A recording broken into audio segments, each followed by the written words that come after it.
আলাদা, হযরত ঈসা নবীকে নিয়ে আমাদের বিশ্বাস আলাদা, ঈসা নবীকে নিয়ে। তবে অনেক ক্ষেত্রে মিল আছে বাবা, অনেক ক্ষেত্রে মিল আছে। হে জওয়ান যুবকেরা, হযরত ঈসা রূহুল্লাহকে আল্লাহ বেশ কতগুলি অলৌকিক ক্ষমতা দিয়েছিলেন। তিনি একজন পয়গম্বর। আমাদের নবীর পৃথিবীতে আসার 500 বছর আগে তিনি পৃথিবীতে এসেছিলেন। মানে আজ থেকে 2000 বছর আগে পৃথিবীর জমিনে যে পয়গম্বর এসেছিলেন তার নাম হলো হযরত ঈসা রূহুল্লাহ। সেই হযরত ঈসা রূহুল্লাহর জামানায় একটা ঘটনা ঘটেছিল। ঈসা নবীকে আল্লাহ ভাই আমার 4টে মুজিজা দিয়েছিলেন, অলৌকিক ক্ষমতা দিয়েছিলেন। এক নাম্বার হলো কোন মৃত কবরের ধারে গিয়ে যদি তিনি বলতেন কুম বিইজনিল্লাহ, আল্লাহর হুকুমে, আল্লাহর ইজনে উঠে দাঁড়াও, আল্লাহর নির্দেশে উঠে দাঁড়াও, মৃত কবরের পুরানো যত বছরেরই পুরানো কবর হোক না কেন, কঙ্কালসা কবর হোক না কেন, কঙ্কালসা চেহারা হোক না কেন, ভাই আমার যেমনই থাকুক না কেন, হাড় গোড় সব একত্রিত হয়ে ভাই আমার কবরবাসী কবর থেকে উঠে দাঁড়িয়ে যেত। হে তরুণ যুবকেরা, 2 নাম্বার হলো হযরত ঈসা রূহুল্লাহ যখন কোন ব্যক্তি চোখেতে জন্মান্ধ ব্যক্তির চোখেতে হাতটা বোলাতেন, জন্মান্ধ ব্যক্তির চোখেতে হাত বোলালে ভাইরা আমার চোখ ফিরে পেত, আল্লাহ তাকে চোখ দিতেন। এই ঘটনাগুলো অলৌকিক, এগুলো আল্লাহর দেওয়া নিয়ামত। দেখবেন অনেক সময় আল্লাহর দেওয়া অলৌকিক ঘটনা ঘটে যেগুলো আর বিজ্ঞান যেখানে শেষ হয়ে গেছে, দা এন্ডিং অফ সায়েন্স, যেখানে সায়েন্স শেষ হয়ে গেছে তখন ডাক্তারেরা বলে দেয় স্টার্টিং অফ গড। এখান থেকে আল্লাহর নির্দেশনা, আল্লাহর হুকুম এখান থেকে শুরু হয়ে যায়। হে তরুণ যুবকেরা, হে আমার মুরব্বিয়ানেরা, তাই ডাক্তারের একটা সময় বলে দেয় যাও এবার তোমরা তোমাদের আল্লাহকে ডাকো, তোমরা তোমার প্রভুকে ডাকো, আর আমাদের হাতে কোনো ক্ষমতা নাই। হে মুসলমান, আজই পড়ছিলাম কানাডার বুকে একটা সুখী পরিবারের 4টে সন্তান। এই 4টে সন্তানের মধ্যে ডাক্তারেরা ট্রিটমেন্ট করে বলছে 3টে সন্তানের চোখ আর কয়েক বছরের মধ্যে অন্ধ হয়ে যাবে। 3টে সন্তানের একই সঙ্গে কয়েক বছরের ডিফারেন্সে 3টে সন্তান পৃথিবীর আলো আর দেখতে পাবে না। পিতামাতা অবাক হয়ে গেলেন, বলে এর কোনো ট্রিটমেন্ট নাই। এমন একটা ভাই আমার একটা এমন ব্যতিক্রমী অসুখ তাদের চোখেতে এসেছে। সেই 3টে ভাই বোনের চোখ অল্প দিনের মধ্যে অন্ধ হয়ে যাবে। পিতা ঠিক করলেন অন্ধ হওয়ার যদি হতেই হয় আমার সন্তানেরা জীবনে আর পৃথিবীর আলো দেখবে না, আমাদের সারাটা জীবনের যত ইনকাম আছে সেই ইনকাম দিয়ে সারা পৃথিবী আমাদের সন্তানদের ঘুরে ঘুরে এই কদিনের মধ্যে একটু দেখিয়ে দেব। কানাডিয়ান সেই দম্পতি তাদের 4 সন্তানকে নিয়ে সারা কানাডা ঘুরে বেরিয়েছেন। কানাডা দেখিয়েছেন, রাশিয়া দেখিয়েছেন, হে তরুণ যুবকেরা তুরস্ক দেখিয়েছেন, পৃথিবীর কতগুলো দেশে তিনি ঘুরতে নিয়ে গিয়েছেন। ভারতবর্ষেও ঘুরতে আসার পরিকল্পনা তাদের আছে। মিডিয়ার নিউজটা বললাম। হে তরুণ যুবকেরা, কিন্তু আল্লাহর প্রকৃত ওলি বান্দাদের আল্লাহ ক্ষমতা দিয়েছেন। অনেক সময় আল্লাহর ওলি বান্দাদের দোয়ায় চোখ ফিরে পেয়েছে, জবান খুলে গেছে, এগুলো হয়েছে বাবা। আমি সেসব কথাই যাচ্ছি না, নবীদের কথা বলছিলাম। হযরতে ঈসা রূহুল্লাহ ভাই আমার যদি কোনো জন্মান্ধ ব্যক্তির চোখেতে যদি হাত দিতেন, হাত দেওয়ার সঙ্গে সঙ্গে আল্লাহর কুদরতি ক্ষমতা ওই ব্যক্তির চোখটা আল্লাহ খুলে দিতেন। এ তরুণ যুবকেরা, 3 নাম্বার হলো কোন কুষ্ঠরোগী মানুষ যদি ঈসা রূহুল্লাহর কাছে আসতো, ঈসা রূহুল্লাহ কুষ্ঠরোগী মানুষের জন্য দোয়া করতেন। তার শরীরে একবার হাতটা বুলিয়ে দিতেন, দেওয়ার সঙ্গে সঙ্গে আল্লাহর কুদরতি ক্ষমতায় তার সারা শরীরের কুষ্ঠরোগ আমার আল্লাহ ভালো করে দিতেন। আর একটা মুজিজা, হযরত ঈসা রূহুল্লাহ কোন মাটি দিয়ে যদি কোনো পাখি তৈরি করতেন, পাখি তৈরি করে তাতে তিনি রুহটা দিয়ে দিতে পারতেন। এই জন্য বলা হয় রুহুল্লাহ। ভাইরা আমার, হযরতে ঈসা রুহুল্লাহ বলা হয়। তিনি ওই মাটির তৈরি পাখির ভিতরে রূহ প্রদান করে দিতেন, ওই পাখি উড়ে উড়ে চলে যেত। এ তরুণ যুবকেরা, শুধু তাই নয়, হযরত ঈসা রুহুল্লাহকে আমার আল্লাহ পঞ্চম নাম্বার আরেকটা মুজিজা দিয়েছিলেন। কোন ভক্ত শিষ্য যদি তার বাড়িতে আসতেন, তার কাছে আসতেন, তার সঙ্গে সাক্ষাৎ করতেন, হযরত ঈসা রুহুল্লাহ বলে দিতে পারতেন তার বাড়িতে আজকে কি রান্না হয়েছে, অটোমেটিক বলে দিতেন। এতে সেই বাড়িওয়ালা ঘাবড়ে যেত, হুজুর কেমন করে বললেন? বলে আল্লাহ আমাকে জানিয়ে দিয়েছেন, এটা হলো আমার একটা মুজিজা। এই মুজিজা দেখিয়ে মানুষকে ইসলামের দিকে আহ্বান করতেন। প্রত্যেকটা নবীরা মানুষকে এই সমস্ত অলৌকিক ক্ষমতা দেখিয়ে ইসলামের পথে আহ্বান করতেন। জোরে হবে না? সমস্ত নবীরা ছিলেন মুসলমান। সমস্ত নবীরা ছিলেন কে? মুসলমান। বুঝতে পারছেন? বনি ইসরাইলদের পক্ষ, ভাই আমার, ভিতর থেকে অনেক নবীরা পয়গম্বর এসেছেন। কেউ কেউ বলে ইয়াহুদার বংশধর থেকে এসেছে। না, ইয়াহুদার বংশধরদের বলা হয় ইহুদি। ইয়াহুদার বংশধর থেকে কোন নবী আসেনি। যা নবী এসেছে অন্যান্য ভাইদের বংশধর থেকে এসেছে। ভাইরা আমার, ইউসুফ নবী বনিয়ামিন থেকে এসেছে বেশি। বুঝতে পারছেন? হে তরুণ যুবকেরা, হে আমার বন্ধুরা, হে আমার মুরব্বিয়ানিরা, শুনে রেখে দিন বাবা, হযরতে ঈসা রুহুল্লাহ সেই জামানার একটা ঘটনা ঘটেছিল। হযরতে ঈসা রুহুল্লাহর জামানায় বাবা ভাইরা আমার, একজন ব্যক্তি ছিল, সে তার স্ত্রীকে বড় ভালোবাসত। তার স্ত্রী ছিল খুবই সুন্দরী, তারা একদম প্রেমিক প্রেমিকার মতো। ভাইরা আমার, তার স্ত্রীও তাকে ভালোবাসত, তার স্বামীও তাকে খুব ভালোবাসত। স্ত্রী ছিল সেই জামানার সবচেয়ে বড় একজন সুন্দরী নারী। এত ভালোবাসত, এত ভালোবাসত, বিশেষ করে ওই স্বামী তার স্ত্রীর জন্য ভাই আমার নিজের জীবনটাকে উৎসর্গ করে দেবার মতো প্রচন্ড পরিমাণে তার স্ত্রীকে ভালোবাসত। হে জওয়ান যুবকেরা, স্ত্রী যদি স্বামীর বিরোধিতা করত বা স্বামীর সঙ্গে ঝগড়া করত, স্বামী সব মেখে নিত, প্রত্যুত্তর দিত না, ঝগড়া করত না, কারণ সে তার স্ত্রীকে প্রচন্ড পরিমাণে ভালোবাসে। এমন ভালোবাসা সচরাচর দেখা যায় না। হে তরুণ যুবকেরা, এই ঘটনাখানা ঘটেছে হযরতে ঈসা রুহুল্লাহর জামানায়, বনি ইসরাইলদের জামানায় ঘটনাখানা ঘটেছে। হে মুসলমান, একটুখানি লক্ষ্য করুন, সেই সময় দেখতে পাওয়া যায় বহুদিন ধরে এইভাবে তাদের সংসার চলে। স্ত্রীর জন্য নিজের জীবন পর্যন্ত সে দিতে পারে, এতটাই তার স্ত্রীকে সে ভালোবাসে। পৃথিবীর কোনো দিকে কোনো মহিলার দিকে তার কখনো নজর যায়নি, সে তার স্ত্রীকে নিয়ে প্রেমাসক্ত হয়ে থাকে।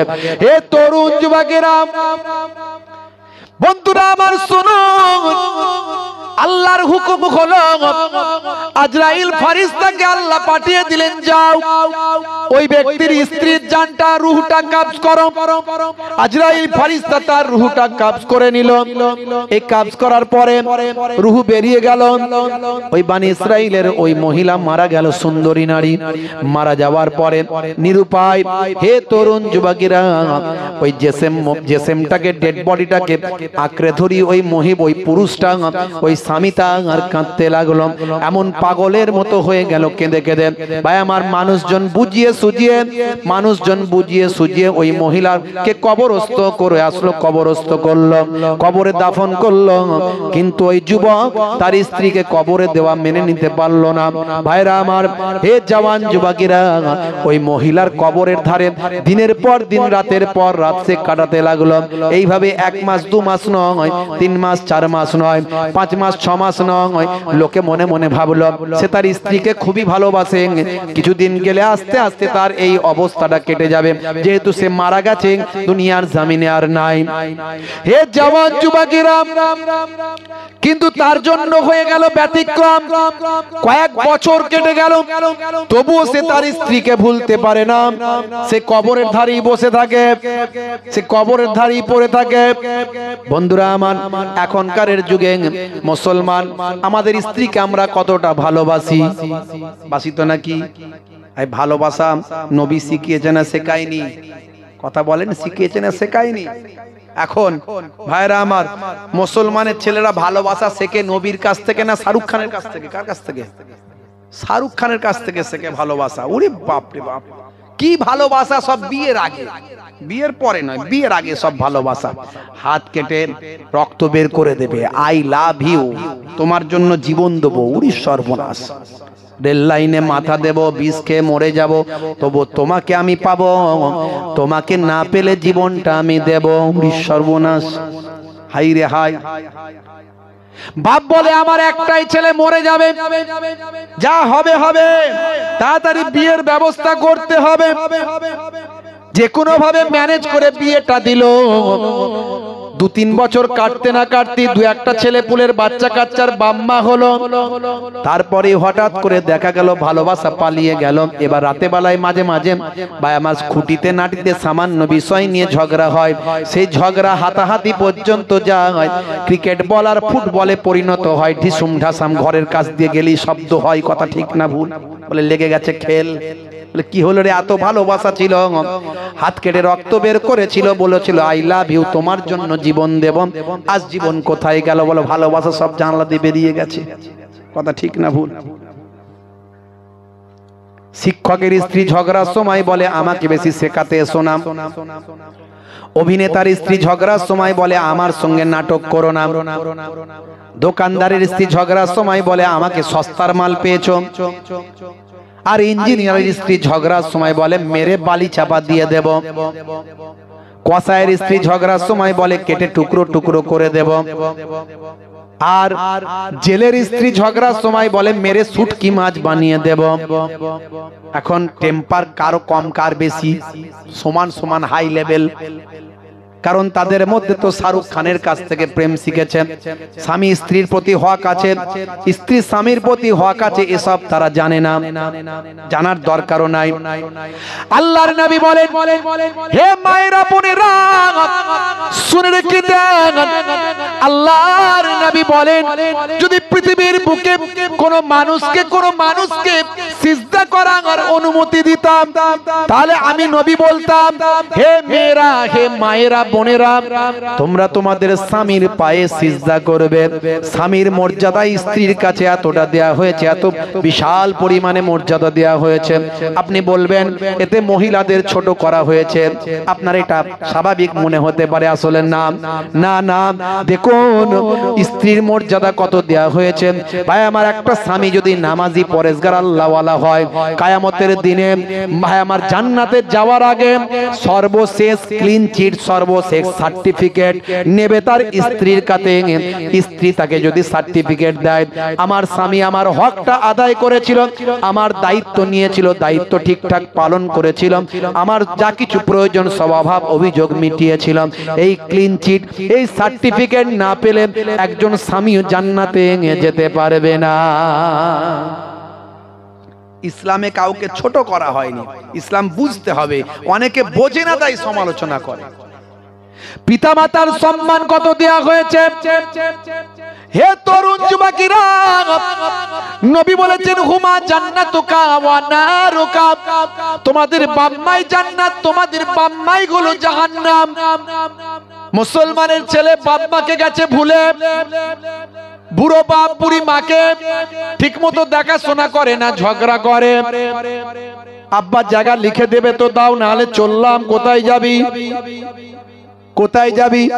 পল্টুর ছেলে পল্টুর বা পল্টুকে জায়গাটা লিখেছে, তুমি কবে লিখে দেবে বলো। বলে তুই তো আমার নেইছাই একটাই ছেলে, আমি মারা গেলে তোর সব। বলে ও সব কথা বুঝি না, আমাকে কবে লিখে দেবে সেটা বলো। বলে বাবা আমি বেঁচে আছি, এখনই লিখে নিতে চাস? বলে তাই, কোনো অসুবিধা নাই। বাপেরও টেম্পার বেড়ে গেল, বাম্পার না দিয়ে বলে গেট আউট ফ্রম হিয়ার, বেরিয়ে যা। ছেলেরও টেম্পার বেড়ে গেল, ব্রেক না দিয়ে রেসিন সাইকেল ধরে ভাবু ভাবু চলতে লাগলো। পল্টু ভাইয়ের দোকানে গিয়ে, ভাই আমার পল্টু ভাইয়ের দোকানে গিয়ে সাইকেলটার ব্রেক মেরে রেখে দিয়ে বলে মাথার টেম্পার বেড়ে গেছে, বাম্পার নাই। বলে কি হয়েছে বলিস, বল ভাই। বলে আর বলিস না, একটা কথা জানতে চাই, তোর কাছে কতগুলো তিরঙ্গার গুটকা আছে আমাকে দে ভাই। মুসলমানের ছেলে তিরঙ্গা গুটকা খায়, মনে চলছে অশান্তি, খাচ্ছে ওরা শান্তি, কারবারে চলছে ভালো। ভাই আমার ভালো চলছে, ধান্দা খাচ্ছে রজনীগন্ধা, আর মন করবে কমল, খাচ্ছে তখন বিমল। হে মুসলমানের ছেলে, নেশা করবেন না। কুল্লু মুস্কিরিন হারাম, প্রত্যেক নেশা হলো হারাম। আজকে মুসলমানের ছেলে নেশাখোর, পাত্তাখোর, গাঁজাখোর অনেক পাওয়া যায়। হে যুবকেরা, নেশা ইসলামে হারাম করা হয়েছে। আজকের স্বাস্থ্য বিশেষজ্ঞরা বলছে যে নেশা করে না তার আয়ু বেড়ে যায়, লংজিভিটি বাড়ে। নেশা করা স্বাস্থ্যের জন্য ক্ষতি। মদ খেলে তিনটে লাভ, আমি বলি তিনটে লাভ। একটা হলো বুড়ো হবে না, 2 নাম্বার হলো ঘরে চোর পড়বে না, 3 নাম্বার হলো ভাই আমার কুকুর কাছে আসবে না। কুকুর কাছে আসবে কি করে, চোর বা পড়বে কি করে, বুড়ো হবে কি করে? বুড়ো হবার আগেই তো মারা যাবে, পটল ডাঙায় চলে যাবে, বুড়ো আর হতে হবে না, তার আগেই পটল ডাঙায় যাবে। 2 নাম্বার ভাই আমার চোর পড়বে না, কারণ পার মাতাল হয়ে গেলে রাতের পর রাত জেগে থাকবে, চোর ঘরে আসার সুযোগ পাবে না। আর 3 নাম্বার ভাই আমার কুকুর কাছে আসবে না, কারণ হাতে লাঠি থাকবে, লাঠি দেখলে কুকুর নিজের জান নিয়ে নিজেই টান দিয়ে পালাবে। কথা ঠিক না বল? তাহলে মদ খেলে 3টে লাভ, সিগারেট খেলে 1টা লাভ। কি লাভ? ফুসফুস লাংস গুলো সব কালো হয়ে যাবে, আস্তে আস্তে ক্যান্সারের দিকে চলে যাবে। No answer. আপনি দেখবেন ফুসফুস লাংস এগুলো আর যে বায়ু বাতাস ধরে রাখার ক্যাপাসিটি তাদের কমে যাবে। ইন্টারনেট ইউটিউবে গিয়ে সার্চ দিয়ে দেখবেন একজন উইদাউট স্মোকার আর একজন উইথ স্মোকার, দুজনের ভাই আমার ফুসফুস লাংস গুলো আপনি দেখবেন কি অবস্থা হয়েছে। হে যুবকেরা, বিড়ি সিগারেট খেলে তার সবচেয়ে বড় প্রবলেম কি জানেন? ক্যান্সারের দিকে ধাবিত হয়ে যাবেন। Smoking is injurious to health সেখানে বলা হয়েছে। শুধু তাই নয়, এমন চেন স্মোকার একজন হয় যারা টয়লেটে গেলেও বিড়ির ধোঁয়া না দিলে, উপরের ধোঁয়া না বেরোলে নিচের মাল ক্লিয়ার হয় না। কথা ঠিক না বল? হে তরুণ যুবকেরা, আর যারা তিরঙ্গা গুটকা রজনীগন্ধা এই বিমল কমল যারা খায়, এদের নার্ভের সমস্যা হয়ে যায়। এগুলো সব ডাস্ট। কোন রকম নেশা করবেন না, নেশা মুক্ত জীবন যাপন করুন। বলে হুজুর আমরা কি মেয়ে মানুষ নাকি? এখন তো মেয়েরাও সিগারেট খাচ্ছে। কথা ঠিক না বল? শহর এলাকায় কলকাতার দিকে দেখবেন মেয়েরা সিগারেট খাচ্ছে, লম্বা লম্বা টান মারছে। আমাদের ঘরের নারীরা এখন সব মডার্ন হয়ে যাচ্ছে। হোক ভালো জিনিস, ইসলাম মডার্ন, ইসলাম নিজেই তো মডার্ন।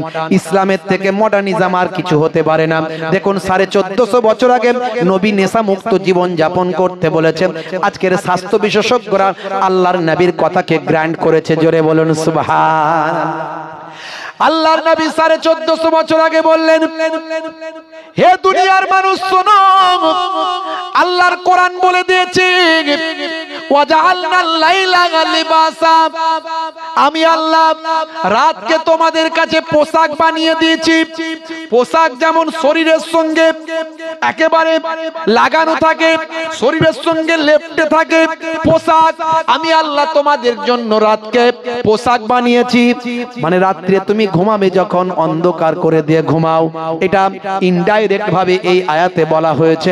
আর ডাইরেক্ট আল্লাহর নবী হাদিসের মধ্যে বলছেন, যখন তুমি ঘুমাবে অবশ্যই আলোটা বন্ধ করে দাও। মুসলমানের ছেলে মোবাইল দেখতে দেখতে ঘুমায়, আলো বন্ধ করা তো দূরের কথা, সারা সারা রাত লাইট জ্বলে, আলো জ্বলে, আর মোবাইলের আলোটাও জ্বলে, মোবাইলটা কাছেই থাকে, ইন্টারনেট চালু থাকে, মোবাইলের যে হাই রিফ্লেক্স বা আমার যে শরীরের এই যে মোবাইলের লাইটের যে একটা ক্ষতিকারক রশ্মি, এটা আমাদের শরীরের ক্ষতি করে।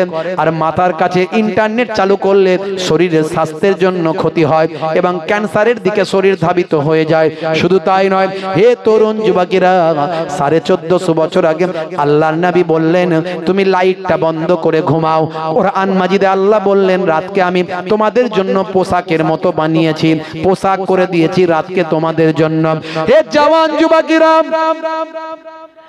আপনি যদি লাইটটা বন্ধ করেন, আজকের স্বাস্থ্য বিশেষজ্ঞরা বলছেন 1450 বছর পর গবেষণা করে তারা দেখেছে যখন ঘুমাতে যাবেন, ঘুমের অন্তত বিছানায় পড়ার ঘুমিয়ে যাওয়ার 2 ঘন্টা পর লাইট যদি বন্ধ থাকে, চোখ ব্রেনকে ইন্ডিকেট করে, ব্রেনকে ভাই আমার সাউন্ড দেয়, ব্রেনকে ভাই আমার ইন্ডিকেট করে বুঝিয়ে দেয় লাইট বন্ধ আছে। হে ব্রেন, তুমি এবার ক্যান্সার প্রতিরোধক হরমোনটা বের করে দাও। একটা ক্যান্সার প্রতিরোধক হরমোন আমাদের মাথার পেছন থেকে বের হয়, এই হরমোনটার নাম হলো মেলাটোনিন। এই মেলাটোনিন হরমোনটা তখনই বের হবে যদি অন্ধকার থাকে, আর ঘুমের গভীর ঘুমে যখন আচ্ছন্ন থাকবেন, অন্তত বিছানায় ঘুমিয়ে যাওয়ার 2 ঘন্টা পর মেলাটোনিন হরমোনটা বের হবে পেছন, মাথার পেছন সাইড থেকে বের হয়ে এই হরমোনটা ব্লাডের সঙ্গে মিশে যায়। এই হরমোনটা আপনার আমার ক্যান্সারের জন্য প্রতিষেধক হরমোন। দেখেছেন 1450 বছর আগে আল্লাহর নবী বলছে লাইট বন্ধ করে ঘুমাও। আল্লাহর কোরআন বলছে তোমাদের জন্য রাতকে আমি পোশাক করে দিয়েছি। পোশাক যেমন শরীরে জড়িয়ে থাকে, রাতের অন্ধকারটাকে শরীরের সঙ্গে জড়িয়ে রাখো। আর আজকের স্বাস্থ্য বিশেষজ্ঞরা আল্লাহর কোরআনকে প্রায়োরিটি দেয়, রাসূলের হাদিসকে স্বীকৃতি দেয়। জোরে বলুন সুবহানাল্লাহ। তাহলে আমার নবীর থেকে, ইসলামের থেকে, কোরআনের থেকে মডার্ন আর কি আছে যেটা আজকে গবেষণায় পাচ্ছে? সেটা 1450 বছর আগে আল্লাহর কোরআন, রাসূলের হাদিস বলেছে। জোরে বলুন সুবহানাল্লাহ। কটা বলবো আমি? ইন্টারনেট সার্চ করবেন, 20 থেকে 25 হাজার বক্তব্য আছে, একটা দুটো নয়, একটা দুটো নয়, 20 থেকে 25 হাজার বক্তব্য আছে। আমার ছোট মানুষ, আমি বক্তব্যের লাইফটা কিন্তু আমার বেশ অনেকটাই লম্বা হয়ে গেছে, প্রায় 24 বছর, কিছু কম বেশি 24 বছর ধরে ওয়াজ করছি। ভাইরা আমার, অনেক বলেছি। আপনি যখন ঘুমাবেন ডান দিকে কাত হয়ে ঘুমাবেন। 1450 বছর আগে নবী বলেছেন। আজকের যুগে বিজ্ঞান বলছে বাম দিকে তো হার্ট থাকে, নবী ঠিকই বলেছেন। বাম দিকে কাত হয়ে ঘুমালে হার্টে প্রেসার পড়তে পারে। হার্টের কাজ হলো ব্লাডকে পাম্পিং করে শরীরের বিভিন্ন অর্গানগুলোতে পৌঁছে দেওয়া, ভাই আমার ব্লাড সার্কুলেশন করা। এই পাম্পিং করতে যদি অসুবিধা হয়, শরীরের স্বাস্থ্যের জন্য ক্ষতি হয়। সারা শরীরের ওয়েটটা যদি হার্টের উপর পড়ে, হয়তো পাম্পিং করতে সমস্যা হবে, পাম্প করতে সমস্যা হবে। এর জন্য 1450 বছর আগে নবীর কথাকে গ্র্যান্ড দিয়ে আজকে স্বাস্থ্য বিশেষজ্ঞরা বলেন তোমরা যখন ঘুমাবে ডান দিকে কাত হয়ে ঘুমানো উচিত। হে তরুণ যুবকেরা, আল্লাহর নবী বলেন, ভাই আমার দোস্ত আমার, ইউহিব্বুল হালওয়া ওয়াল আসাল, আল্লাহর নবী পছন্দ করতেন মিষ্টি খাওয়া এবং মধু পান করা। আজকের যুগে মধু আজকে ডাক্তারেরা খেতে বলেন, বিভিন্ন শরীরের উপকারের জন্য মধু খাওয়া আজকে ডাক্তারেরা আপনাকে নির্দেশ দেয়। মধু আমার 1450 বছর ধরে আগে নবী আমার পছন্দ করতেন, আর মিষ্টি খাওয়ার কথা নবী বলেছেন। হে তরুণ যুবকেরা, খাওয়া দাওয়ার পরে যদি একটু মিষ্টি খাওয়া হয়, আমার আপনার খাদ্যটা হজমের উপকার হয়। শুধু তাই নয়, আমাদের শরীরে একটা রোগ আছে, রোগটার নাম হলো কার্ডিওভাস্কুলার। এই কার্ডিওভাস্কুলারের মতো মারাত্মক রোগ থেকে খাওয়া দাওয়ার পরে মিষ্টি খেলে শরীরটা, ভাই আমার, এই রোগ থেকেও মুক্তি পেতে পারে ভাই। এই জন্য দেখবেন সব জায়গায় একটু মিষ্টি খাওয়া দাওয়ার পরে দেয়। এসব পেলো কোথায়? কটা উদাহরণ দেব আমি। পেচ্ছাপটা করবেন বসে করবেন। এখন মুসলমানের ছেলে বসে পেচ্ছাপ করতে পারে না, দাঁড়িয়ে দাঁড়িয়ে চালায়, আছে না নাই? কি করে বসবে? জিন্সের প্যান্ট পরে তো আর বসা যায় না। ট্যাঙ্কের পানি ভর্তি হয়েছে, দমকলটা সামনের দিকে ফিট করে দিয়েছে। কথা ঠিক না ভুল? রাগ করবেন না বাপ। নবী 1450 বছর আগে বললেন বসে পেচ্ছাপ করা চাই। মুসলমানের ছেলেরা জিন্সের প্যান্ট শাহরুখ খানের ভক্ত দাঁড়িয়ে দাঁড়িয়ে চালিয়ে দেয়। আজকালকার পোলা দেখো সঠিক পথে চলে না, পিতামাতা গুরুজনের কথা তারা শোনে না।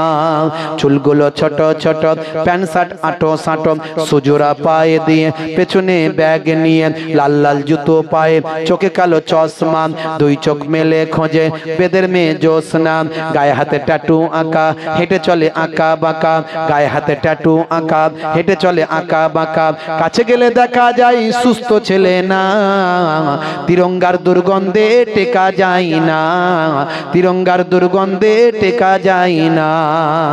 যেখানটা বসবে পুচ পুচ পুচ পুচ, সেখানটা পচিয়ে দিয়ে বেরিয়ে যাবে। কিছু কিছু ছেলে পুলে আছে না, নাই, জিভ ঠোঁট দাঁত চেনা যায় না, গাল হা করতে পারলে পারে না। হুজুর তাকবীর দেয় না, তুমি ও আল্লাহু আকবার আস্তে করে বলে। বুঝতে পারছেন? 10 হাত দূর থেকে আমি গন্ধে টিকতে পারি না। নিশ্চয় তখন কেউ বিড়ির টান মেরেছে। আমার বাবু যাওয়ার আগেই পালিয়ে গেছে। যখন আওয়াজ দিয়েছি বিড়ি খাচ্ছে কে দেখো, ও তখন মাল হাওয়া। বিড়ি, সিগারেট আর এই তিরঙ্গা গুটকার গন্ধ আমার 10 হাত দূর থেকে আমি পাই। বুঝতে পারছি ভাই রে ভাই, মাঝে মাঝে ভাবি এদের বউগুলো পাশে সই কি করে। রাত দিন ঝগড়া হলে আর শুবে কোথায়, ও এদিকে সে ওদিকে। ইসলাম বলেছিল, নবী বলেছিল এক কাছে শুতে, এ তো এই মাথা ও মাথা। বিড়ি সিগারেট তিরঙ্গা গুটকা যা খুশি খাক, কোনো অসুবিধা নাই। প্রেম নবী শিখিয়েছে। আল্লাহর নবী বলছেন মাঝে মাঝে ঘরটা ঝাড়ু দেবে, স্ত্রীর সঙ্গে ছোট ছোট কাজ করবে। এগুলো বললে আবার ছেলেরা বলবে হুজুর এ আপনি আমাদের ঘরের বউগুলোকে কি শিক্ষা দিচ্ছেন। সকাল হলে তো বলবে কই গো হুজুর তো বললো ঘর ঝাড়ু দিতে, ঘরটা ঝাড়ু দাও না। কি চাপে পড়ে যাব বলতে বুঝতে পারছেন আপনি?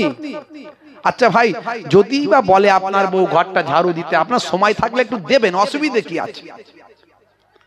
আপনি বলতে বাবু কি হুজুর আজ করছেন আপনি, এগুলো কি ছেলেদের কাজ না মেয়েদের কাজ? মনে রাখবেন, আপনি যে সাহেবই হন না কেন, ডাক্তার সাহেব, মাস্টার সাহেব, উকিল সাহেব, অ্যাডভোকেট সাহেব, নেতা সাহেব, মন্ত্রী সাহেব, জমিদার সাহেব, হুজুর সাহেব, পীর সাহেব, মাওলানা সাহেব, মুফতি সাহেব, নবীর থেকে বড় সাহেব পৃথিবীতে কেউ আসেনি আর আসবে না। সেই নবী আমার মাঝে মাঝে স্ত্রীর সঙ্গে ছোট ছোট কাজগুলো করতেন, ঘরটা মাঝে মাঝে নিজে হাতে ঝাড়ু দিতেন, মাঝে মাঝে বাজারে গিয়ে নিজে হাতে বাজারটা করে নিয়ে আসতেন। নবীর থেকে বড় সাহেব পৃথিবীতে কেউ নাই। সেই নবীর কাজগুলো, এই কাজগুলো যদি আপনি করেন, নবী করেছেন বলে করলেন, সুন্নতের সবটা আল্লাহর নামাজ আমলে লিখে দেবেন। জোরে বলুন সুবহানাল্লাহ। হে তরুণ যুবকেরা, স্ত্রীর সঙ্গে প্রেম বেড়ে যাবে, মহাব্বত বেড়ে যাবে। মাঝে মাঝে স্ত্রীর প্রশংসা করবেন। আমার নবী স্ত্রীর প্রশংসা করতেন। স্ত্রীকে বলবেন কি গো ফুলটুসির মা, তোমাকে আজকে দেখতে খুব সুন্দর লাগছে। মনটা ভালো হবে না? হবে না? খালি বলছেন তুমি কামাই সরে বসো, খালি কাছে আসতেই দেয় না। তো কি আর বউয়ের প্রশংসা করবে, কি আর বউয়ের সুনাম সুখ্যাতি করবে? মাঝে মাঝে বলবেন কই গো ফুলটুসির মা, তোমার হাতের তরকারিটা খুব রান্না সুন্দর হয়েছে। একদিনও বলে না, শুধু খারাপ হলে বলে আজকে নুন হয়নি, আজকে ঝাল হয়নি, আজকে তেল হয়নি, এইগুলো বলে। আজকে ভালো রান্না হয়েছে এটা বলে না। কথা ঠিক না ভুল? আবার গিয়ে লক্ষ্য রাখবেন, কালকে যেন গিয়ে বলবেন না দুপুরবেলা ঠিক করে নিচ্ছি হুজুর, আপনার কাছে শুনে গেলাম দুপুরবেলা কালকে বলবই বলবো। ভালো হোক আর খারাপ হোক, তরকারি যখনই দেবে একটু খাই, খেতে খেতেই বলে দেবো কই গো আজকে ফুলটুসির মা রান্না দারুণ আজকে করেছো, তরকারি দারুণ হয়েছে। আবার দেখা গেল এরকম না হয়ে যায় তরকারিটা পাশের বাড়ির চাচি দিয়ে পাঠিয়েছে, হিতে বিপরীত হয়ে যাবে তখন। বুঝতে পারছেন কথা? ভাইরা আমার, তরুণ যুবকেরা আমার, হে আমার মুরব্বিয়ানেরা, আল্লাহর নবী বললেন বসে পেচ্ছাপ করো। স্বাস্থ্য বিশেষজ্ঞরা বলছেন নবী ঠিকই বলেছেন, বসে পেচ্ছাপ করলে শরীরের অবাঞ্ছিত বায়ু বাতাস, বায়ু সে বায়ুটা বেরিয়ে যায়, অবাঞ্ছিত বায়ু। শুধু তাই নয়, তার সঙ্গে বসে পেচ্ছাপ করলেন আমাদের শরীরে যে ইউরিনাল ড্রাম আছে, এই ইউরিনাল ড্রামে সারা শরীরের প্রেসারটা পড়ে, আমাদের শরীরটা স্প্রিং এর মতো হয়ে যায় বা আমার ছোট হয়ে যায়, এবং ওই ইউরিনাল ড্রামে প্রেসার পড়ে, এর ফলে স্মুথলি ইউরিনটা ক্লিয়ার হয়ে যায়। হতে পারে দাঁড়িয়ে দাঁড়িয়ে যদি আপনি চালান, দীর্ঘদিন ধরে এভাবে যদি চলতে থাকে, মেবি, আবার বলছি মেবি, পুরো ইউরিন যদি ক্লিয়ার না হয়, হতে পারে কয়েক ফোঁটা ইউরিন যদি দীর্ঘদিন ধরে ড্রামে জমতে থাকে, এই জমতে জমতে কোনো এক সময় ওই ইউরিনটা হয় আমার স্টোনে পরিণত হয়ে যায়। এই জন্য বলে পেচ্ছাপের থলিতে পাথর হয়েছে। আপনি বসে পেচ্ছাপ করবেন, নবীর নির্দেশ মতো চলবেন, আপনার অসুখ অনেকটা কমে যাবে। আমার নবীর কাছে একজন বাদশা ডাক্তার পাঠিয়েছিল ফ্রি অফ কস্ট ট্রিটমেন্ট করার জন্য, নবীকে ভালোবেসে। হুজুর, আপনার কাছে ডাক্তারটা দিলাম, আপনার ফ্যান ফলোয়ার্স যারা আছে তাদেরকে ফ্রি অফ কস্ট ট্রিটমেন্ট দেবে। ডাক্তার বাবু ভাই আমার ওই চেম্বার খুলে বসে আছে, যে নবীর ভালোবাসার সব নবীর মানুষগুলো, মদিনার মানুষগুলো, তাদের অসুখ বিসুখ হলে ট্রিটমেন্ট করব ফ্রি অফ কস্ট। দেখা যাচ্ছে পেশেন্টই আসছে না, সপ্তাহে একটা দুটো হয়তো পাচ্ছে কিনা বলা মুশকিল, খালি চেম্বার খুলিয়ে রেখেছে, কাস্টমার নাই। একদিন নবী পাকের কাছে গিয়ে বলছে, হুজুর বেয়াদবি নেবেন না, গুস্তাখি মাফ করবেন, আপনার ফলোয়ার্সরা, আপনার উম্মতেরা কই, আমি তো বাদশা ভালোবেসে আপনার কাছে পাঠালো, আমাকে একটাও পেশেন্ট আসছে না, এই কেসটা কি? বলে, ডাক্তার বাবু শোনো, যেটুকু আমার উম্মতদের, আমার ভক্তদের স্বাস্থ্য শরীর ঠিক রাখার জন্য যা প্রয়োজন, যে নির্দেশনা দেওয়া প্রয়োজন, আমি সেই নির্দেশনা দিই, আর আমার শিষ্যরা আমার নির্দেশনা পুঙ্খানুপুঙ্খ মেনে চলার চেষ্টা করে। আমি যে নির্দেশনাগুলো দিই সেগুলো সব আল্লাহ প্রদত্ত নির্দেশ। কার নির্দেশ? যারা বলেন কার? আল্লাহ কোরআন মাজিদে বলছেন, মা ইয়ানতিকু আনিল হাওয়া ইন হুয়া ইল্লা ওয়াহিয়ুন ইউহা। আমার নবী নিজের ইচ্ছায় কোনো কথা বলেন না যতক্ষণ না আমি আল্লাহ ওহী দিয়ে না জানিয়ে দিই। আল্লাহই তো বলে দিয়েছেন নবীকে, নবী তাই বলছেন কিভাবে কি কাজ করতে হবে। হে তরুণ যুবকেরা, ডাক্তার বাবুকে বললেন, হে ডাক্তার বাবু, আমি তাদের যে রেস্ট্রিকশন দিই, যে নিয়ম নীতি মানতে বলি, যেভাবে খেতে বলি, শুতে বলি, ঘুমাতে বলি, কার জীবন কার্য পরিচালনা করতে বলি, তাতে তাদের আর অসুখ হওয়ার সম্ভাবনা কমে যায়। এতে করে ম্যাক্সিমাম তাদের অসুখটা আর শরীর অসুস্থটা তাদের ভালো থাকে, তাদের সুস্থ থাকে, অসুখ আর তাদেরকে গ্রাস করতে পারে না। আর যদিও তার কখনো কখনো অসুস্থ হয়ে যায়, আমার কাছে কিছু ট্রিটমেন্ট আছে, আমি সেগুলো বলে দিই। কখনো মধু খেতে বলি, কখনো কালো জিরা খেতে বলি, কখনো অন্য কিছু করতে বলি, কখনো হিজামা করতে বলি। এই সমস্ত ট্রিটমেন্টগুলো আমি দিই। এই ট্রিটমেন্টের কারণে তারা সুস্থ থাকে। আপনার ডিসপেন্সারিতে, আপনার চেম্বারে আর যাওয়ার কোনো প্রয়োজন হয় না। ভাইরা আমার, আমরা ওয়াজ করছি তো, আমার নানা দাদুর দোয়ায়, আপনাদের ভালোবাসায়, আব্বা আম্মার দোয়ায় বছরে 8 মাস জলসা করি। এখন থেকে 26 সাল 27 সাল ফিল আপ। আপনাদের এখানে 2 বছর আগে মনে হয় এসেছিলাম, তাই তো নাকি? আবার 2 বছর পরে, তখন প্রোগ্রামের ইনভাইট করেছিল, 2 বছর পরে ডেট দিয়েছিলাম। ভাইরা আমার, আমার রেকর্ড আলহামদুলিল্লাহ, এটা আল্লাহর শুকরিয়া কাছে, আল্লাহর কাছে শুকরিয়া আদা করি। এ পর্যন্ত আমার যদি জলসা মিস হওয়ার কথা বলেন, যে আমি দাওয়াত নিয়েছি মিস করেছি, সেটা 0.1% পাওয়াও মুশকিল আছে। যে পরিমাণ আমি প্রোগ্রাম করি বছরে, ধরেন প্রায় 4 থেকে 500 খানা প্রোগ্রাম করি বছরে, তো এই 4 থেকে 500 খানার মধ্যে 0.1% আলহামদুলিল্লাহ, আল্লাহর কাছে শুকরিয়া আদা করি, আমার জলসা মিস হয় না। আপনি বলবেন এটা কোন ম্যাজিক? আপনার কি অসুস্থতা বলে কিছু নাই? ট্রিটমেন্ট কিছু প্রয়োজন হয় না? আপনি রোগ টোগ হয় না, অসুখ বিসুখ হয় না? হয়, কিন্তু সেটা আলহামদুলিল্লাহ খুব সামান্য পরিমাণে আল্লাহ যেভাবে দেন। হতেই পারে না হওয়ার কিছু নেই, বড় অসুখও হতে পারে, হয়তো কোনোদিন দেখলেন যে বড় অসুস্থ আমি হয়ে গেছে, হতে পারে। কিন্তু আলহামদুলিল্লাহ এ পর্যন্ত আমার নবীর দেখানো পথে যতটুকু আমি পারি, সবটাই তো পারা সম্ভব নয়, যতটুকু পারি তাতেই আলহামদুলিল্লাহ আমি অনেক সুস্থ। আপনি করুন এটা, দেখবেন আপনি সুস্থ থাকবেন ইনশাআল্লাহ। পরিমিত খাবার, খাবার একসঙ্গে গলা পর্যন্ত ঢেলে খাবেন না। যতটা ক্ষুধা লেগেছে সেটাকে 3 ভাগে ভাগ করে নেবেন, যে আমি এতটা খাবার খেলে আমার ক্ষুধা নিবারণ হবে। 1 ভাগ খাবার খাবেন, 1 ভাগ পানি দিয়ে ভর্তি করবেন, 1টা ভাগ ফাঁকা রেখে দেবেন। এই খাবার স্টাইল নবী শিখিয়েছে। এতে কি হবে? খাদ্যের অপচয় হবে না। এখন দেখবেন নিউ ফ্যাশন হয়ে গেছে, কিছুটা খাবার রেখে আসতে হবে। চেটে পুচে খাওয়া নিষেধ। খেলে কি হবে? চেটে পুচে খেলে লোকে বলবে হ্যাংলা, খেতে পায়নি, ভেরি হাংরি। ওরে বাপরে বাপ, ক্ষুধার্ত, অনেকদিন পরে ভালো খাবার পেয়েছে, তাই চেটে পুচে খায় না। খাওয়ার ইচ্ছা থাকলেও কিছুটা রেখে দিয়ে ছড়িয়ে ছিটিয়ে আসি। অথচ আমার নবী বললেন চেটে পুচে খাও। আম্মা জান আয়েশা সিদ্দিকা রাদিয়াল্লাহু তাআলা আনহা বলেন, নবী পাক সাল্লাল্লাহু আলাইহি সাল্লাম যখন খেতেন, বাসনটা পুরো পরিষ্কার হয়ে যেত, এমন ভাবে যেন মনে হচ্ছে ধৌত করা হয়েছে।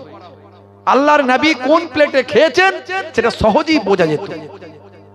চেটে পুচে খাবেন, আগুল চেটে খাবেন। অনেকে এখন কাঁটা চামচ পারে না, ছাড়ে না, এদিকে টানছে ওদিকে টানছে, একবার মুখে দিতে গিয়ে 10 মিনিট টাইম লেগে যাচ্ছে। তার মাঝখানে একজন চাচা বসেছে, সে খেয়ে 2 প্লেট খেয়ে হাত মুছে চলে গেল, ওর হাফও খাওয়া হলো নি।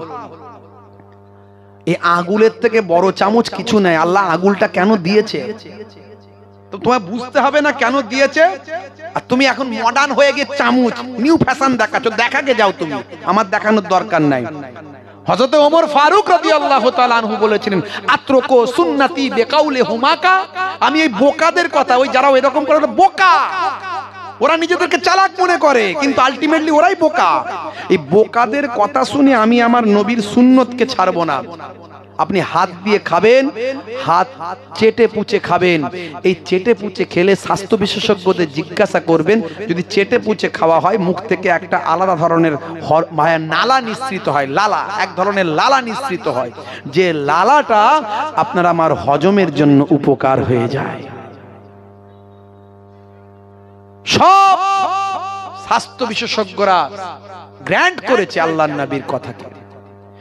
হে তরুণ যুবকেরা, এরকম অসংখ্য বলা যেতে পারে। আপনি যদি পরিমিত খাবার খান, ভাইরা আমার, খাদ্যের অপচয় হবে না। আমি কালকেই দেখলাম একজনকে কলকাতায় ডাস্টবিন থেকে হাফ বিরিয়ানি পেয়েছে, বিরিয়ানির প্যাকেট থেকে অর্ধেকটা তুলে, ভাই আমার অর্ধেকটা কেউ খেয়ে ফেলে দিয়েছিল। সেই অর্ধেকটা বিরিয়ানির প্যাকেট একজন সুস্থ মানুষ দেখে বুঝতে পারলাম মানুষটা পাগল নয়, কিন্তু ভীষণ ভাবে গরিব, অনাহারে ওয়ার্দাহারে তার দিন কাটে। আহারে সেই ব্যক্তিটা ডাস্টবিন থেকে বিরিয়ানির প্যাকেটটা তুলেছে, অর্ধেকটা বিরিয়ানি তুলে সঙ্গে সঙ্গে খাচ্ছে। আমি ভেবেছিলাম ভাই আমার লাইভ করে মানুষকে দেখাবে এবং দুটো কথা বলবো, কিন্তু আমি ভাবলাম না না, এটা করলে ওই মানুষটাকে অপমান করা হবে, যে মানুষটা খাচ্ছে তাকে অপমান করা হবে। ভাইরা আমার, তরুণ যুবকেরা, কিছু সময় থাকলাম, কিছু কাজ করলাম, সেখান থেকে চলে এলাম। হে মুরব্বিয়ানেরা, হে তরুণ যুবকেরা, এখনো পৃথিবীর অনেক মানুষ অনাহারে অর্ধাহারে দিন কাটায়, তাদের কথা লক্ষ্য রাখুন, খাদ্যের অপচয় বন্ধ করুন।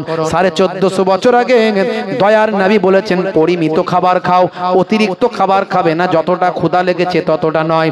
তার পরিবর্তে পেটটাকে 3টে ভাগে ভাগ করে, একটা ভাগে খাবার দেবে, একটা ভাগে পানি দেবে, একটা ভাগ ফাঁকা রাখবে। এটা তোমার স্বাস্থ্যের জন্য উপকার হবে।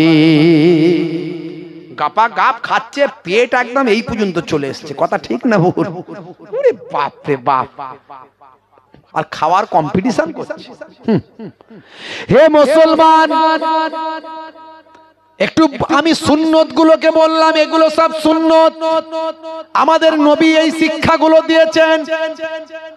যাদের ভিতরে সুন্নত পাওয়া যায় তারা কেউ পথহারা হয় না। রাসূলের পথে যারা চলে দুনিয়ায়, বাতিলের বাধা তারা মানে না। জোরে হবে না? জোরে হবে না? নিশীত রজনীতে সেজদাতে যায়, হুসাইনি তাদের নিয়ে ভাবনাতে রয়। বিপদের মাঝে তারা যতই পড়ুক, রাসূলের তরিকা ছাড়ে না। যাদের ভিতরে সুন্নত পাওয়া যায় তারা কেউ পথহারা হয় না। জোরে হবে না? ভাইরা আমার কথা বোঝা যাচ্ছে তো নাকি? এই বোঝা যাচ্ছে কি বলতে চাইছি? বোঝা যাচ্ছে? একটু একটু বুঝতে পারছেন তো? মাশাআল্লাহ, আল্লাহ করে আপনারা জ্ঞানী মানুষ। আর বুঝতে না পারলে, বুঝলে বোঝপাতা, না বুঝলে তেজপাতা। বুঝলে বোঝপাতা, না বুঝলে তেজপাতা, কিছু করার নাই। এখন ঘরে চুরি হয়ে গেছে, বুঝতে পারছেন? ঘরে চুরি হয়ে গেছে। তো এখন এক ব্যক্তি থানায় ফোন করেছে, হ্যালো বলছে, ওখান থেকে বলছে বলুন। তো বলছে আমার ঘরে চুরি হয়ে গেছে। তখন ও পার থেকে ইন্সপেক্টর বলছে হোয়াট, ইংরেজিতে হোয়াট, তার মানে কি? সে কি? তখন এপার থেকে বলছে ইংরাজি চালাচ্ছে রে, তাহলে তো আমাকেও ইংরাজি চালাতে হবে। এপার থেকে এও ইংরাজি চালাচ্ছে। বলছে কাটিং দা বাঁশের বেড়া, ওপেন দা ডোর, সব লইয়া গেছে চোর। বলে সর্বনাশ করেছে। কি ইংরাজি বলছে? বলছে হোয়াট ইজ দা কাটের হোয়াট ইজ দা বাঁশের বেড়া। তখন এপার থেকে বলছে বাঁশের বেড়া ইজ খাড়া খাড়া, তার উপরে পেরেক মারা। সর্বনাশ, কি ইংরাজি চালাচ্ছে। কি ওয়াজ হলো হুজুর, পাতা ঝরে গেল, একদম পাতা ঝরে গেল। কি বুঝলে বলো না, কি বুঝেছো বলো? ওই তো বললাম পাতা ঝরে গেল। যা ওয়াজ করলো ছোট হুজুরের নাতি, পিননগর হুজুরের পোতা, আমাদের পীর সাহেবদের ঘরের ছেলে এসেছিল, ও বাপরে বাপ, পাতা ঝরিয়ে দিল। কি ওয়াজ করলো বল না একটু ভাই। এই বিষয়বস্তুরা, সাবজেক্টটা কি ছিল, কি নিয়ে আলোচনা করলো? ওই তো বললাম, কাটিং দা বাঁশের বেড়া, ওপেন দা ডোর, সব লইয়া গেছে চোর। হোয়াট ইজ দা বাঁশের বেড়া? বাঁশের বেড়া ইজ খাড়া খাড়া, তার উপরে পেরেক মারা। ওরে সর্বনাশ, সব বুঝে গেছে। রাগ করবেন না বাপ, আল্লাহ করে আপনারা জ্ঞানী মানুষ, একটু বোঝার চেষ্টা করবেন। হে তরুণ যুবকেরা, খুব সংক্ষেপ।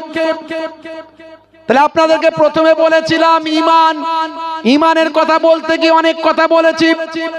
তারপরে বলেছিলাম আর একটা জিনিস আপনাদের দিয়ে যায়, সেটা হলো আমাল। আমলগুলোর মধ্যে ছোট আমলগুলো অনেক বলে দিয়েছি। নবীর সুন্নত, বড় আমল বাদ আছে, বড় ইবাদত বাদ আছে। হে জওয়ান যুবকেরা, ইমানের কথাটা কমপ্লিট করতে পারেনি। ইমানের কথাটা বলতে গিয়ে বলেছিলাম ভাগ্যে ভালো মন্দ যা কিছু হয় ফ্রম আল্লাহ, কার কাছ থেকে? যদি আপনি এটা বিশ্বাস করেন তবে আপনি ইমানদার। আপনার ছেলে মারা গেছে, বাপ মারা গেছে, স্ত্রী মারা গেছে, আপনাকে মেনে নিতে হবে। কথা ঠিক না ভুল? জোরে বলেন। মানতে হবে, কোন রকমে অসন্তুষ্ট হলে চলবে না। বনি ইসরাইল যুগে হযরত ঈসা নবীর জামানার কথা বলছিলাম। এমন সময় দেখতে পাওয়া যায় ওই ব্যক্তি কবরের ধারে গিয়েও কাঁদছে, কয়েক বছর পর্যন্ত কাঁদছে। মানুষজন ভেবেছিল কিছুদিনের মধ্যে সে তার স্ত্রীকে হয়তো ভুলে যাবে, প্রচন্ড ভালোবাসে। স্ত্রীও ছিল খুবই সুন্দরী। ভাই আমার, সেই জামানার সবচেয়ে বড় সুন্দরী নারী ছিল। স্ত্রীর থেকেও সে বেশি স্ত্রীকে, তার বউকে সে ভালোবাসত। সকলে ভেবেছিল কিছুদিনের মধ্যে হয়তো ভুলে যাবে, কিন্তু সম্ভব হলো না। প্রায় বছর খানেক, 2 বছর, 1.5 বছর, 2 বছর কাটতে চলল। তখনও পর্যন্ত প্রায় দিন সে কবরের ধারে গিয়ে বসে বসে কাঁদে। হে তরুণ যুবকেরা, ওই পথ দিয়ে যাচ্ছিলেন হযরত ঈসা রূহুল্লাহ। যেতে যেতে তিনি দাঁড়িয়ে গেলেন। কে কাঁদে কবরের ধারে? ঈসা রূহুল্লাহ বলে, এই ছেলে কেন কাঁদছো বাবা? বলে, ও আমার কান্নার খবর নিয়ে তোমার লাভ নাই। তুমি কে আমি জানি না, আর আমার কান্নার খবর নিতে হবে না। ওসব কথা বাদ দাও। নিজে মনের সুখে আবার মনের দুঃখে আবার কাঁদতে লাগলো। হযরত ঈসা রূহুল্লাহ বললেন, বাবা ছেলে কেঁদো না, আমি তোমার মনের দুঃখ যন্ত্রণা দূর করার জন্যই তো বলছি। বাবা কেন কাঁদছো তুমি বলো? এমন সময় ছেলেটি কিছুটা মনে স্বস্তি পেয়ে বলল, বাবা আপনাকে তো আমি চিনি না, তবে আপনি যখন জিজ্ঞাসা করছেন তাতে যদি আমার মনের দুঃখ কিছুটা লাঘব হয়, আমি বলি আমার স্ত্রীর কবর এটা। আমার স্ত্রী ছিল আমার সেই এই এলাকার, এই জামানার সবচেয়ে বড় সুন্দরী। আমার স্ত্রী এত সুন্দরী ছিল, আমি তার প্রেমেতে আসক্ত ছিলাম। সারা জীবন তাকে কোনোদিন কষ্ট দিয়ে কথা বলতাম না। সে আমাকে মনে দুঃখ দিলেও আমি দিতাম না। আমি আমার স্ত্রীকে প্রাণ দিয়ে ভালোবাসতাম, আমার জীবনের চেয়েও বেশি ভালোবাসতাম। আমার স্ত্রী মারা গেছে, আমি ভুলতে পারছি না। আজ প্রায় কয়েক বছর হয়ে গেল, আমি আমার স্ত্রীকে ভুলতে পারি না। আমি তার কবরের ধারে এসে কেঁদে কেঁদে সময় কাটাই। হযরত ঈসা রূহুল্লাহ বললেন, হে যুবক কেঁদো না, সবই তো আল্লাহর কাছ থেকে হয়েছে। আল্লাহর পক্ষ থেকে সব কিছু নির্ধারণ হয়। আল্লাহ যেটা করে বান্দার ভালোর জন্য করে। আমরা প্রাথমিক ভাবে ভাবি খারাপ, কিন্তু পরক্ষণে যদি আমরা চিন্তা করি আল্লাহ যা করেন বান্দার ভালোর জন্য করেন, এটা আমাদের ঈমান। এই বিশ্বাস যদি তুমি রাখতে পারো তুমি শান্তিতে থাকবে। যুবক বলে, হুজুর এটা কখনোই সম্ভব নয়, আমি আমার স্ত্রীকে ভুলতে পারবো না। এইভাবে আমার যতদিন জীবন চলবে আমি আমার স্ত্রীর কবরের ধারেই কাটিয়ে দেব। হে তরুণ যুবকেরা, হে আমার বন্ধুরা, হযরত ঈসা রূহুল্লাহর হৃদয়ে দয়া হলো। হযরত ঈসা রূহুল্লাহ ঠিক করলেন ওই স্ত্রীকে জিন্দা জীবিত করবেন। সেই সময় বললেন, হে যুবক, তাই যদি হয় তাহলে তোমার স্ত্রীকে যদি আমি জীবিত করে দিই তুমি কি খুশি হবে? বলে, আপনি আবার জীবিত কেমন করে করতে পারেন? সে মারা গেছে, মারা মানুষ কি কখনো জীবিত হয়? বলে, দেখো বাবা, যদি আল্লাহ জীবিত করেন তুমি কি খুশি হবে? বলে, নিশ্চয় আমি খুশি হয়ে যাব আমার স্ত্রীকে পেয়ে। তেমন সময় হযরত ঈসা রূহুল্লাহ 2 রাকাত নামাজ পড়লেন। নামাজ পড়ে বললেন, কুম বিইজনিল্লাহ, হে মুর্দা জিন্দা হোক আর খাড়া হো যা। বলার সঙ্গে সঙ্গে একজন আবিসিনিয়ার, একজন হাবসি, একজন আফ্রিকান, একজন নিগ্রো, একজন হাবসি গোলাম, একজন নিগ্রো গোলাম ভাই আমার উঠে জিন্দা জীবিত হয়ে ভাই আমার বসে পড়ল। তার শরীর থেকে আগুনের ফুলকি ঝরে বেরাচ্ছে, তার শরীরটা আগুনের মধ্যে লিপ্ত ছিল। বোঝা গেল আগুন থেকে উঠেছে, সারা শরীর দিয়ে আগুন ঝরছে। হে তরুণ যুবকেরা, হে আমার বন্ধুরা, এমন সময় ওই নিগ্রো হাবসি গোলাম উঠেই বলল, আশহাদু আন্না, আমি সাক্ষী দিচ্ছি, লা ইলাহা ইল্লাল্লাহ ঈসা রূহুল্লাহ। এই কথা সাক্ষী দেওয়ার সঙ্গে সঙ্গে তার শরীরের আগুনটা শরীর থেকে মিলিয়ে গেল। ভাই আমার, দোস্ত আমার, হযরত ঈসা রূহুল্লাহ বললেন, হে যুবক, তুমি যে বলেছিলে তোমার স্ত্রীর কবর, এটা তোমার স্ত্রীর কবর বলেছিলেন, কিন্তু কবর থেকে তো বের হয়ে এলো একজন নিগ্রো, একজন ভাই আমার ওই কি বলে হাবসি চেহারার একজন মানুষ, একজন গোলাম বের হয়ে এলো। আর সে এসেতে কলেমা পড়ল। এই কলেমা পড়ার কারণে আমার আল্লাহ তার কবরের আযাবকে মাফ করে দিল। হে জওয়ান যুবকেরা, সেই সময় যুবক বলল, হুজুর আপনি সেই ঈসা রূহুল্লাহ? বলে, হ্যাঁ বাবা, আমি সেই ঈসা রূহুল্লাহ। আল্লাহ আপনার অনেক ক্ষমতা দিয়েছে, আমি নাম শুনেছি। হুজুর গো, এটা আমার স্ত্রীর কবর নয়, আমার স্ত্রীর কবর হচ্ছে পাশেরটা। আল্লাহর নবী, আল্লাহর রাসূল সেই সময় নিগ্রোকে, ওই হাবসিকে অর্ডার করলেন, যাও তুমি তোমার কবরে গিয়ে চলে যাও, কবরে গিয়ে আরামের সঙ্গে চিরনিদ্রায় শায়িত থাকো। হে তরুণ যুবকেরা, আল্লাহর কুদরতি ক্ষমতা, ওই হাবসি আবার কবরের মধ্যে চিরনিদ্রায় শায়িত হওয়ার জন্য কবরে ঢুকে গেল। আল্লাহর নবী হযরত ঈসা রূহুল্লাহ পাশের কবরটার কাছে গিয়ে বললেন, হে যুবকের স্ত্রী, কুম বিইজনিল্লাহ। বলার সঙ্গে সঙ্গে যুবকের স্ত্রী আবার কবর থেকে উঠে ভাই আমার নিজে আস্তে আস্তে উঠে বসে বলল। যুবকের কবর, স্ত্রীর কবরটা শান্তির জায়গা ছিল, কারণ সে ছিল ঈমানদার। ওই হাবসি জীবনে অনেক গুনাহ করেছিল, ওই হাবসি জেনা ব্যভিচারে লিপ্ত ছিল, ওই হাবসি আল্লাহ এবং রাসূলের নির্দেশের বিরুদ্ধে ছিল। ওর কবরটা ছিল জাহান্নামের টুকরা, আগুনের কুণ্ড। কিন্তু ও যখন উঠলো, ঈসা নবীকে পেল, ঈসা নবীকে সাক্ষী দিল, নবী বলে মানল, আল্লাহকে এক বলে স্বীকার করলাম। এইটুকু কথাতেই আমার আল্লাহ খুশি হয়ে তার জীবনের গুনাহ মাফ করে কবরটা জান্নাতের টুকরা বানিয়ে দিলাম। আর এদিকে এই যুবকের স্ত্রীর কবরটা ছিল জান্নাতের টুকরা, কারণ সে জীবনে ভায়ামার অনেক ভালো ভালো কাজ করেছে, নামাজ ইবাদত বন্দেগী করেছিল। এরই জন্য এই যুবকের স্ত্রীর কবরটা আগে থেকেই ভায়ামার স্বস্তির জায়গা ছিল। সে কবর থেকে উঠল, ওঠার পরে তার শরীর ভায়ামার সেন্স আসলো, ভাই আমার জ্ঞান ফিরল, সে তার স্বামীকে দেখতে পেল, তার স্বামী প্রচন্ড খুশি হয়ে গেল। স্বামীকে ঈসা রুহুল্লাহ বললেন, যাও তোমার স্ত্রীকে নিয়ে তুমি বাড়ি চলে যাও, বাড়িতে গিয়ে তুমি সুখে সংসারটা করতে লাগো। তার স্বামী আবার নতুন করে যেন প্রাণ ফিরে পেল, স্ত্রীও তার স্বামীকে পেয়ে গেল। হে তরুণ যুবকেরা, হে আমার বন্ধুরা, হে আমার মুরব্বিয়ানেরা, হযরত ঈসা রূহুল্লাহ সেই জায়গা ছেড়ে চলে গেলেন। এমন সময় স্বামী তার স্ত্রীকে বলল, কই গো, এদিকে এসো, জানো তোমাকে আমি কতটা ভালোবেসেছি, আজ এতগুলো বছর কেটে গেছে, তবু আমি তোমাকে ভুলতে পারি না, তোমার জন্য রাত দিন কান্না করেছি, তোমাকে ছাড়া আমি তো বাঁচতে পারি নাই, আমি দীর্ঘদিন ধরে ঘুমাতে পারি নাই, এসো তোমার কোলেতে একটু মাথাটা রেখে আমি ঘুমাই। কিছুটা দূরেই স্ত্রী বসে পড়েছে, স্ত্রীর কোলে মাথা রেখে ওই স্বামীটা ঘুমিয়ে গেছে। হে তরুণ যুবকেরা, কিছু সময় পরেতে ওই পথ দিয়ে একজন রাজপুত্র ঘোড়ায় চড়ে যাচ্ছিল, সেই রাজপুত্র এসে সেখানে দাঁড়িয়ে গেছে।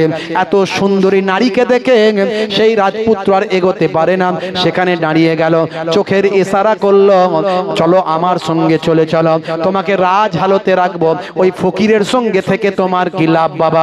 হে তরুণ যুবকেরা, এমন সময় ওই মহিলা, সেই সময় দেখতে পাওয়া যায় নিজের স্বামীকে, ঘুমন্ত স্বামীকে মাথাটা নিচে নামিয়ে দিয়ে রাজপুত্রের ঘোড়ার সঙ্গে চলে গেল, রাজ দরবারে পৌঁছে গেল, রাজ রানী হয়ে থাকতে লাগলো। হে জওয়ান যুবকেরা, বন্ধুরা আমার, বহু সময় পরে ওই যুবকের যখন ঘুমটা উঠেছে, ঘুমটা ভেঙেছে, তখন সে বুঝতে পারলো এখান থেকে কোনো ঘোড়া এসে আমার স্ত্রীকে তুলে নিয়ে গেছে, নিশ্চয় কোনো ব্যক্তি এসে আমার স্ত্রীকে তুলে নিয়ে গেছে। ঘোড়ার পায়ের ছাপ দেখলো, সেই ছাপ, ঘোড়ার পায়ের ছাপ চিহ্ন পর্যবেক্ষণ করে চলতে চলতে একেবারে রাজদরবারে গিয়ে পৌঁছে গেল। বানানো গল্প বলছি না, ঈসা নবীর জামানার ঘটনা এটা, বনি ইসরাইলদের মধ্যে ঘটেছিল। যারা বিশ্বাসী তারা মানবে। ভাই আমার, তাফসীর পড়বেন, কোরআনের পাবেন, তাফসীরে কাসাব, বাইজাবি, ইবনে কাসির, তাবারি, জামাকসারি, বড় বড় কিতাব। এই কোরআন পড়লে শুধু হবে না, কোরআনের ব্যাখ্যা জানতে হবে। কোরআন 23 বছর ধরে 6666টা আয়াত, কখনো এক লাইন, কখনো 2 লাইন, কখনো 5 লাইন, স্থান কাল পাত্র বিশেষে একটু একটু করে ভাই আমার পথ নির্দেশ করেছে আল্লাহর নবীকে, এই নবী এটা করুন, এই নবী ওটা করুন, এই ঘটনাটা শুনুন, ওই ঘটনাটা শুনুন। বুঝতে পারছেন? আপনি কোরআনের একটা লাইন পড়ে আর বিরূপ মন্তব্য করে মানুষের মাঝখানে বিভ্রান্ত ছড়াবেন না। তার আগের লাইন পরের লাইনটা পড়ুন। কোন এক জায়গায় বলা হয়েছে ওইটা করো, সেটাকে আপনি ধরে নিলেন, কিন্তু তার আগের লাইনে কি বলা হলো, পরের লাইনে কি বলা হলো, সেটাকে ধরলেন না। কোরআন মাজিদ বুঝতে হবে। কোরআন মাজিদে আল্লাহ বলেছেন, লা তাকরাবুস সালাত ওয়া আনতুম সুকারা, যখন নেশাগ্রস্ত থাকবে নামাজের ধারে কাছে যাবে না। এই আয়াত দ্বারাই বোঝা গেল নেশা চলবে, নেশা নিষেধ নয়। নেশা করলে নামাজ পড়ো না, এটুকুই বলা হলো। আবার অন্য আয়াতে বলা হলো, ইন্নামাল খামরু ওয়াল মাইসিরু ওয়াল আনসাবু ওয়াল আজলামু রিজসুম মিন আমালিশ শাইতান। এই আয়াত দ্বারা ডাইরেক্ট মদকে আল্লাহ হারাম করলেন। তাহলে আপনি যদি বলেন কই ওখানে তো মদ খাওয়া হারাম নয়, নেশা করলে নামাজ পড়া চলবে না, বাকি সময় নেশা করা চলবে, তাহলে তো হয়ে গেল। ওই আয়াত ধরে ওই আয়াত দিয়ে পরের আয়াত দিয়ে আগের আয়াতকে ক্যান্সেল করা হয়েছে। পড়বো সবই, কিন্তু আগের আয়াতটা মানবো না, আগের আয়াতটা গ্রহণ করব না, আগের আয়াতের নির্দেশনাটা গ্রহণ করব না। সবই মানবো, সবই নেব, কোরআন মাজিদ মুখস্থ করব, পড়বো, কিন্তু আল্লাহ রাব্বুল আলামিন একটা আস্তে আস্তে আস্তে আস্তে মানুষকে চেঞ্জ করেছেন। তাই একটা আয়াত দ্বারা অন্য আয়াতকে ক্যান্সেল করা হয়েছে। এগুলোকে বলা হয় নাসিখ মানসুখ আয়াত। আপনি কোরআনের একটা আয়াত পেয়ে গেলেন, হায় অমুককে মারতে হবে বলেছে, ব্যাস ওটা ধরে নিলেন। আর কত জায়গায় যে দয়া করতে হবে, রহম করতে হবে, কত জায়গায় যে মানুষকে ভালোবাসতে হবে, সেগুলো বললো, সেগুলো তো শুনলেন না, পড়লেন না। সুযোগ সন্ধানী খেলোয়াড়, মানুষের মাঝখানে বিভাজন ছড়াচ্ছেন শুধু শুধু কোরআনের আয়াতকে ভাই আমার ভুল ব্যাখ্যা করে। এই জন্য কোরআনের যারা সঠিক ব্যাখ্যা জানে তার কাছ থেকে ব্যাখ্যা নেবেন, এই আং বাং তাং তার কাছ থেকে ব্যাখ্যা নেবেন না। इस्लाम शांतिर कथा बोलेছে, अंधे को रास्ता दिखाने का नाम है इस्लाम, भूखे को खाना खिलाने का नाम है इस्लाम, प्यासे को पानी पिलाने का नाम है इस्लाम, अमानत का नाम है इस्लाम, इबादत का नाम है इस्लाम और मोहब्बत का नाम है इस्लाम। कुरान बोले दिए ला यरहमुल्लाहु मान ला यरहमुन नास, जे मानुषের উপর দয়া করে না মহান স্রষ্টা তার উপর দয়া করেন না। কোরআনে আল্লাহ বলে দিয়েছেন লাকুম দীনুকুম ওয়ালিয়া দীন, তুমি তোমার ধর্ম করো আমি আমার ধর্ম করি। আল্লাহ জানিয়েছেন, নবী বলেছেন লা ইকরা ফিদ দ্বীন, ধর্মে কোনো জবরদস্তি নাই। দ্বন্দ্ব কোথায়? আমি তো শ্রী রামকৃষ্ণ পরমহংসদেবের বাণীগুলোকে বলি, কত সুন্দর তারা কথা বলেছেন। স্বামী বিবেকানন্দজির বাণীগুলোকে মানুষের কাছে বলি, দেখো প্রত্যেকটা মনীষী তাদের কাছ থেকে আমাদের ভালো জিনিসগুলো নেওয়ার আছে, নিতে হবে। যার কাছ থেকে যে ভালো জিনিসগুলো আছে নিতে হবে। স্বামী বিবেকানন্দজি বলেছে